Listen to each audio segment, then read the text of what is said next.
Hello everyone, my name's Tori. I'm a professional freediver, deepest human in the Western Hemisphere for now, and I'd like to share with you one of the most powerful confidence building exercises in freediving. How to do it, how to execute it properly, and when I'm done with this video, you're going to know how to do it. The way you're going to gain this confidence is through calculated deep hangs. In my previous video, 5 Pillars of Depth Progression, if you haven't seen it, watch it right over here. I go over the 5 things that you can do in open water freedive training that will guarantee depth progression. In my last video, I told you what it was. In this video, I'm going to tell you how to do it, specifically a deep hang. This is more than just going down and leaving whenever you feel it's necessary. You go down with the intention of simulating a deeper dive. Okay, so the first way that you do a calculated deep hang, you're going to be entirely 100% reliant on your watch. You're going to set a timer. The second way is you're going to rely entirely on your dive buddy. If this is a problem, you should get a new dive buddy. You're trusting your dive buddy with your life. You can also trust them with this exercise. Now with the third method, you're just incorporating the first and the second method at the same time. So pay attention and you too will gain a buttload of confidence in your freediving. You might be asking, why can't I just go to depth and count in my head? Well, you can, but our ability to count underwater is pretty compromised. And the deeper you go, the more compromised it gets. The first time I did a hang below 60 meters, I counted the 5 in my head, and when I got back to the surface, I looked on my dive watch, and my dive watch said that I was doing a hang for 40 seconds. Yeah, so different depths affect different people in many different ways. And what isn't compromised is your dive watch's ability to count and your dive buddy's ability to count for you on the surface. Now with the first method, I'm assuming you roughly know your dive time to get to a certain depth. If you know your dive time and you know your speed, you can set a timer on your watch. I'm going to use a meter per second for my examples. If you're moving at a meter per second and you want to simulate a 30-meter dive and you only want to go to 15 meters, go to 15 meters, but also have a timer set on your watch for 45 seconds.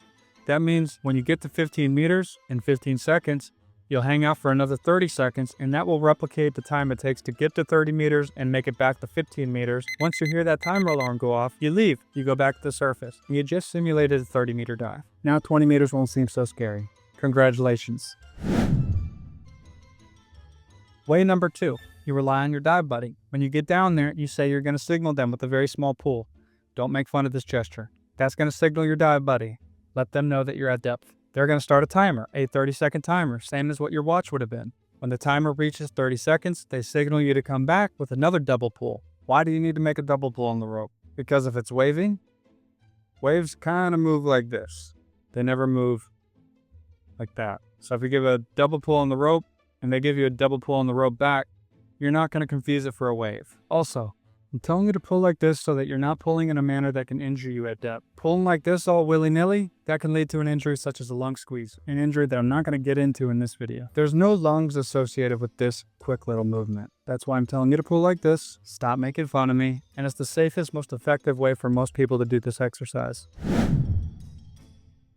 Okay, what I prefer is way number 3, incorporating both methods. Set a timer on your watch, and also tell your dive buddy to time you once you get to depth. These are foolproof ways to go down with intention and simulate a dive that's deeper than what you're intending to do at the moment. Okay, now that you know how to do a deep hang, let's learn how to strategize these deep hangs to best boost your confidence. So in this scenario where the dives are feeling good, the hangs are feeling good, increase one variable at a time. Either increase the depth or increase the time. In either scenario, you're starting to simulate a deeper and deeper dive. Try your best not to increase both at the same time. Once you have that baseline and you're feeling comfortable, just increase one variable at a time, one variable at a time, one variable at a time, or just keep increasing this variable for the same time. Does that make sense? The whole purpose of this exercise is to simulate dives deeper than what you're actually comfortable doing. And it's all backed by math and science, not just a feeling. So you know in your soul, every time you increase one of these variables, your confidence is doing the same thing. If, perhaps, you go really slow, and most people when they first start freediving go pretty slow, that's okay. You can take your ratio. If you know how long it took you to get to 15 meters, you could take that ratio. If it took you 18 seconds to get to 15 meters, you take 15, you divide it by 18, you take that ratio, keep it separate. You want to simulate 15 more meters of a dive. You take 15, you divide it by that ratio.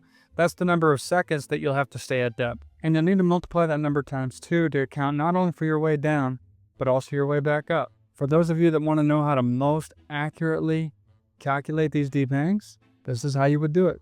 The more accurate it is, the more confidence it's going to build. But it doesn't have to be perfect. At a certain point, you're close enough. You don't need to freak out about this. Maybe you can't get the depth because you can't equalize. Maybe you can't get the depth because you're not confident. Maybe you can't get the depth because after a certain depth, you just freak out. These exercises are going to remedy all of that. You'd be surprised how often confidence is directly related to your mechanical ability to equalize. This applies to every step or stage of the depth progression process, at least until you get a ton of narcosis. That's an issue I started to run into at about 85 meters where I just had too much narcosis to actually do the hang any longer. But that's a video for another time. If you're interested, write about that in the comments and I'll talk all about my narcosis. I think I probably get more narcosis than any freediver in the world. It's not a great thing, and I've had to learn how to deal with that as well. If you like these videos and you're learning something, hit that like button and subscribe because I'm going to continue making videos like this on tips and tricks of how to progress in freediving, but not only that, very unique topics like decompression sickness, blackouts, how to train from an athlete's perspective. I got a lot of experience and a lot of mistakes that you can learn from and you don't have to repeat. So if you're interested, subscribe, stay tuned, hit the like button if you learned something.